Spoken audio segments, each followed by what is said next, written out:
नौफरकेल Meena, associate professor literature Hindi, Rajesh Pilot राजकीय स्नातकोत्तर महाविद्यालय लालसोट, जिला दौसा। सबसे पहले तो प्रिय विद्यार्थियों, इस ई कंटेंट लेक्चर्स में आप सभी का हार्दिक अभिनंदन, हार्दिक स्वागत। और आज प्रिय विद्यार्थियों, बीए पार्ट सेकंड द्वितीय प्रश्न पत्र लिटरेचर हिंदी, महान एकांकिका भुवनेश्वर की एकांकी तांबे के कीड़े की समीक्षा, एकांकी तत्वों के आधार पर उसकी समीक्षा की जानी है। उससे पहले हिंदी साहित्य में एबसर्ड नाटक के प्रथम नाटककार भुवनेश्वर को माना जाता है।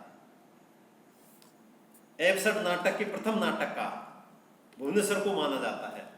इनके द्वारा लिखित तांबे के कीड़े विसंगत एकांकी है, अर्थात क्या कि कहीं कहीं उहापोह वाली स्थिति है। कैसे है कि इस प्रयोगशील एकांकी का न तो कोई विशेष कथानक है, न कोई घटनाक्रम है, न कोई चारित्रिक या पात्र विशेष का विकास है। अर्थात कथानक अच्छा हो, पात्र चरित्र चित्रण अच्छा हो, संवाद अच्छा हो, देश काल वातावरण अच्छा हो, भाषा शैली उद्देश्य वगैरह वगैरह अच्छा हो, तो वो एक अच्छी एकांकी मान जाती है। परंतु इसमें सबका अभाव देखने को मिलता है। ऐसे ही इसमें वर्तमान के अव्यवस्थित जीवन एवं समस्त त्रासद स्थितियों का बड़ी खूबसूरती से चित्रण किया गया है। वर्तमान में जो हम जीवन जी रहे हैं और जिस तरीके से, जिस मतलब से, जिस अहंकार से, जिस नफरत और घृणा और गुठन या शारीरिक और मानसिक तनाव के रूप में व्यक्ति जीवन जी रहा, उसका जीता जागता स्वरूप इस एकांकी के अंतर्गत भुवनेश्वर जी ने किया है। इतना नहीं, और उन्होंने कहा कि यदि इस दृष्टि से देखा जाए तो एकांकी का शीर्षक प्रतीकात्मक है। क्यों? कि कीड़े तो कीड़े होते हैं, क्योंकि कीड़े तो कीड़े ही होते हैं, वो किसी का विकास नहीं चाहते, वो विनाश चाहते, वे विनाशक स्थिति के ही बोधक होते हैं। क्योंकि कीड़े तो, परंतु लेकिन तांबे के कीड़े नहीं होते। अर्थात क्या कि कीड़े तो कीड़े होते हैं, तांबे के कीड़े नहीं। एक अच्छा कीड़ा होना चाहिए, देश और समाज के लिए होना चाहिए, वो कीड़े नहीं हो सकते। उसको भुवनेश्वर जी ने तांबे के कीड़े नामक एकांकी के रूप में नामकरण किया है। लेखक ने प्रस्तुत एकांकी में तांबे के कीड़े शीर्षक द्वारा इस तथ्य को प्रस्तुत किया कि आज के समाज में व्यथित पीड़ित मानव तांबे के कीड़े अर्थात निर्जीव स्थितियों में भुखभोगी प्राणी है। तांबे के कीड़े जो निर्जीव प्राणी होता है, उस हिसाब से क्या कि आज इंसान क्या कि जीवन जीता नजर आ रहा है। और जो दब्बूपन, विवशता, अहम से पीड़ित, व्यथित तकित जिंदगी को बेतरतीब ढंग से ढोता रहता है। अर्थ क्या कि जीवन तो जी रहा है, हम क्या कि ऊपर से एडी से लेके चोट तक क्या कि दमक चमक बहुत अच्छी ढंग से क्या कि हम जीवन जी रहे हैं, परंतु जो हमारी आंतरिक स्थिति है, हमारा जो आंतरिकपन है, वो खोखला हो गया है, बिल्कुल एक तरह से टूटन की स्थिति में है, घुटन की स्थिति में। हम अच्छा जीवन तो सोचते हैं कि हम योजना बनाते हैं, योजना बनाने के बाद तुरंत क्या कि बिगड़ती नजर आती है, टूटती नजर आती है, और इस कारण सारी व्यवस्था क्या कि धाराशायी हो जाती है। तो उसी का जीता जागता चित्रण क्या कि भुवनेश्वर जी ने इस एकांकी में किया। और इतना ही नहीं, समाज में गृह क्लेश है, तू में है, समाज में उठा पटक है, उहापोह की स्थिति है, समाज तार-तार हो रहा, नैतिक और मानवीय मूल्य टूटते नजर आ रहे हैं। उनको समाज को तोड़ा न जाए, समाज को जोड़ा जाए, ये कहानी का एक ऐसा संदेश भी है, एक उद्देश्य भी है। विषम परिस्थितियां सबके सामने, परंतु ये नहीं कि विषम परिस्थितियां होने के बावजूद हम क्या कि बिल्कुल चारों तरफ से घिरकर हम क्या कि जीवन में बिल्कुल निराश हो जाए, अव्यवस्थित हो जाए, बल्कि व्यवस्थित तरीके से जीवन को यापन करके हम आगे बढ़े। उसी में सच्चाई है, उसी में अच्छाई है। इतना ही नहीं, भुवनेश्वर जी ने आत्मंथन पात्रों के बारे में क्या कि करते दिखाया है, लेकिन पात्रों का आत्मंथन केवल अपने तक ही सीमित है। पात्र तो है, परंतु आत्मंथन कर रहे, परंतु आत्मचिंतन या आत्मंथन या कंसीडर वो क्या अपने तक ही सीमित है, आगे इसमें कहीं कोई बढ़ोतरी नहीं हो रही। उनके संवादों में कोई भी बात तर्क संगत नहीं। ऐसा लगता है कि मानव एकांकी के सभी पात्र वर्तमान समय के बोझ को उठाते हुए पागल हो गए हैं। हम जीवन जी रहे हैं, वजन भी ढो रहे हैं, परंतु ऐसा लग रहा है कि हम जीवन से ऊब गए, पागल हो गए हैं, कहीं कोई परेशानी नहीं है। तो इसका सटीक और जीता जागता चित्रण भुवनेश्वर जी ने इस तांबे के कीड़े एकांकी में ये चित्रित किया है कि इंसान बिल्कुल कीड़े की भांति एक निर्जीव पद में क्या क्या अपना जीवन यापन कर रहा है। तांबे के कीड़े से अपना एक अच्छा इंसान हो, पागल नहीं हो, दब्बू प्रवृत्ति हो, अहम प्रवृत्ति नहीं हो, अहंकार, नफरत, घृणा, द्वेष की स्थिति नहीं हो, और वो निरंतर आगे बढ़े, समाज को आगे बढ़ाए, देश को आगे बढ़ाए, परमार्थ का भाव है, जन कल्याण का भाव दिलो दिमाग के जहन में रखे, और सबका क्या कि भलाई की सोचे, वो क्या कि उसको तांबे के कीड़े के रूप में क्या चित्रित किया जा सकता है। परंतु इसमें भुवनेश्वर जी ने कुछ उलटपन किया कि आज भागदौड़ की जिंदगी में इंसान जिस तरह से जीवन जी रहा है।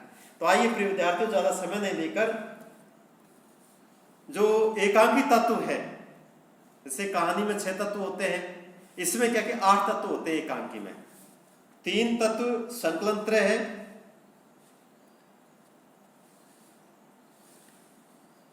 और क्या कि अभिनेता 2 बिंदु और है इसमें। तो प्रिय विद्यार्थियों, आइए पहला है, उससे पहले थोड़ा संक्षेप में, भुवनेश्वर प्रसाद एक ऐसे एकांकीकार है जिन्होंने हिंदी में पाश्चात्य शैली की एकांकी परंपरा का प्रसार किया, और भुवनेश्वर को कई नई विधा के एकांकियों का अग्रदूत स्वीकार किया जाता है। 1946 से 1950 तक एकांकियों की रचना नई शैली में करने के साथ साथ पुरानी मान्यताओं के विरोधी माने जाते हैं। पाश्चात्य शैली का उन्होंने समावेश किया, परंतु जो रूढ़ी आडंबर, जो पाखंड है, जो तिलक छापे, गैर व्यवस्था धर्म के नाम पर जो ढोंग आडंबर रचा जा रहा समाज में, उसका क्या उन्होंने विरोध किया, और विरोध होना भी चाहिए। आज दुनिया बदल गई, समय बदल गया, जमाना बदल गया, हम आगे बढ़े, और आगे बढ़ेंगे तभी क्या कि काम चलेगा। तो तत्व क्या कि तत्वों के आधार पर तांबे के कीड़े एकांकी की समीक्षा निम्न प्रकार से है। कथानक पहला बिंदु है, तांबे के कीड़े एकांकी कथा वस्तु समकालीन जीवन की त्रासदी पर आधारित है। वर्तमान समय में गलत तरीके से जीवन भोगने को विवश व्यक्ति रहता है, उसी को इस एकांकी में कलात्मक ढंग से उपस्थित किया गया है। अनाउंसर एक परेशान रमणी, एक मसरूफ पति, एक थका हुआ अफसर तथा एक रिक्शा कुली अपने अपने जीवन की समस्याओं को भोगते हुए दिखाई देते हैं। उनका अव्यवस्थित, निरर्थक, नीरस और विखंडित जीवन ही इसकी कथा वस्तु के मुख्य आधार है। जो महत्वपूर्ण पात्र, चाहे अनाउंसर हो, चाहे रमणी हो, चाहे मसरूफ पति हो, चाहे थका हुआ अफसर हो, चाहे एक रिक्शा चलाने वाला, कुली वाला, सब अपने अपने जीवन से क्या परेशान है, सब ग्रसित है। कोई किससे परेशान तो कोई किससे परेशान।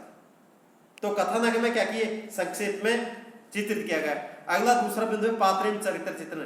तांबे के कीड़े एकांकी में कुल 6 पात्र है, लेकिन इसमें कोई भी प्रमुख पात्र नहीं है, कोई भी प्रमुख पात्र नहीं है। जबकि हर कहानी में, हर विधा में क्या एक महत्वपूर्ण पात्र होता है, परंतु इसमें कोई महत्वपूर्ण पात्र नहीं है, क्योंकि सभी पात्र अलग अलग वर्ग के हैं तथा उनका चारित्रिक विकास भी एक जैसा नहीं है। प्रमुख पात्रों में अनाउंसर को प्रमुख पात्र माने तो वह बार बार झुनझुना बजाकर पात्रों की तथा समसामयिक जीवन की व्यवस्था का उद्घाटन करती है। इसी तरह रमणी, अफसर, मसरूफ पति, रिक्शा वाला, कुली इत्यादि है। प्रस्तुत एकांकी में सभी पात्र अपने निरर्थक, व्यथित, तकित जिंदगी को ढोते हुए चित्रित है। वर्तमान जीवन की यथास्थिति का अंकन होने से इसकी पात्र योजना उचित है, एक सफल है। तीसरा बिंदु संवाद या कथोकथन। जहां तक तांबे के कीड़े एकांकी में विसंगत एकांकी के संवादों अथवा कथोकथन का प्रश्न है, एकांकी के सभी पात्रों के संवाद उनकी अव्यवस्थित और विवश मनोदशा के परिचायक है। उनके संवाद भावात्मक, प्रतीकात्मक तथा संवेदना से युक्त है। उदाहरण के रूप में एक संवाद निम्नानुसार है, थका हुआ अफसर, मैं भेद थका हुआ हूं, मेरा रोम चूर चूर हो रहा है और आपने इसे गिरा दिया है, फिर मारा, मैं सीटी बजाता हूं, देखता हूं उसे बजा सकता हूं या नहीं। इसी प्रकार परेशान रमणी, मसरूफ पति और रिक्शा वाला इत्यादि ने अपने अपने संवाद व्यक्त किए। संवाद सरल, रोचक, सजीव और स्वाभाविक एवं भावानुकूल है। देश काल और वातावरण। भुवनेश्वर के तांबे के कीड़े एकांकी में वर्तमान परिवेश से कथा वस्तु ग्रहण की गई है, इसलिए इसमें देश काल या वातावरण भी वर्तमान से संबंधित है। आज जो विभिन्न वर्ग के व्यक्तियों के जीवन में व्यवस्था है उसका इसमें समावेश किया गया है। ये एकांकी ड्राइंग रूम के लिए है, अतः तदनुरूप एक ही दृश्य में विविध पात्रों को दर्शाया गया है। मंच के द्वारा अनाउंसर के माध्यम से देश काल या वातावरण को वर्तमानकालीन परिवेश के अनुरूप जीवंत रूप में प्रस्तुत किया गया है। बिंदु नंबर 5, भाषा शैली। एकांकी तांबे के कीड़े की भाषा पात्रों की मनोदशा स्तर के अनुरूप है। इसमें वर्तमान काल की अव्यवस्थित जिंदगी का चित्रण होने से पात्र भी समकालीन परिवेश के हैं। यदि पात्रों की भाषा सरल एवं संप्रेष्य है, परंतु अव्यवस्थित मनोदशा के कारण कहीं कहीं पर भाषा में प्रतीकात्मकता, श्लिष्टता एवं सांकेतिकता आ गई है। शैली की दृष्टि से एकांकी में नाटकीयता, मनोभाव, विव्यंजक, व्यंग्यात्मकता, भावात्मकता एवं सूत्रात्मक शैली का प्रयोग हुआ है। उद्देश्य शैली। उद्देश्य नंबर बिंदु 6, तांबे के कीड़े एकांकी का उद्देश्य वर्तमान काल में हमारे बेतरतीब एवं बेमतलब जीवन की त्रासदीपूर्ण स्थितियों को बड़ी खूबी से चित्रित करना और सब तरह से व्यवस्थित पीड़ित मानव की मन स्थितियों को रेखांकित करना है। इसका एक अन्य उद्देश्य वर्तमान काल की स्थिति का चित्रण कर उसके प्रति संवेदना व्यक्त करना है, जो जिंदगी से उबे हुए, थके हुए, निरर्थक जीवन यापन करते हुए भी स्वयं को बहुत स्वार्थ एवं व्यस्त मानते हैं, जबकि वे अपनी जिंदगी के लिए स्वयं ही भार स्वरूप है। बिंदु नंबर 7, संकलन त्रय। संकलन त्रय की दृष्टि से आलोच्य एकांकी पूर्ण रूपेण सफल एकांकी है, क्योंकि एकांकी का सारा घटनाक्रम एक ही ड्राइंग रूम में घटित दिखाया गया है। इसमें एक ही दृश्य है जो अल्पकाल में घटित हो जाता है तथा कार्य भी एक ही है, वर्तमान मानव जीवन की विसंगत स्थितियों का चित्रण करना। बिंदु नंबर 8, अभिनेता। तांबे के कीड़े एकांकी पूरी तरह से अभिनय है, क्योंकि इसमें पूरी तरह से आवश्यक रंग निर्देश या अभिनय निर्देश और संकेत भी दिए गए हैं।